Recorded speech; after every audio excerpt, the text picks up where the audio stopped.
Mais vous pensez que cette guerre va faire chuter ce régime? Je ne pense pas, je vous pose la question. Mais non, donc je ne comprends pas. D'abord, les guerres théoriquement, il n'y a pas de guerre qui soit justifiée par ce que vous dites. Maintenant, en tout cas, même si on estime, il n'y a ni légalité, ni urgence, parce que l'Iran ne présentait pas un danger pour les États-Unis, ça c'est invraisemblable.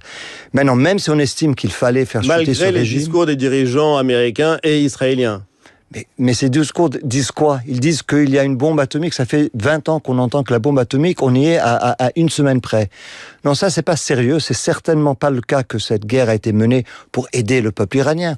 On entend le président Trump dire... Il disait l'aide arrive, c'est ce qu'il disait. Et en même temps, il évoque le scénario à la Venezuela où il ferait un accord avec un dirigeant iranien qui ne changerait pas sa politique intérieure, mais qui ferait des deals avec les États-Unis. Donc c'est une guerre pour le pétrole? Non, honnêtement, je ne sais pas quel est l'objectif aujourd'hui de cette guerre, parce que cet objectif, soit c'est de dégrader les capacités militaires de l'Iran, auquel cas, mission accomplie, soit c'est de faire chuter ce régime, auquel cas, mission impossible, ou alors c'est peut-être de simplement faire durer cette guerre jusqu'au jour où le président Trump se décidera qu'il en a assez et qu'il veut passer à autre chose.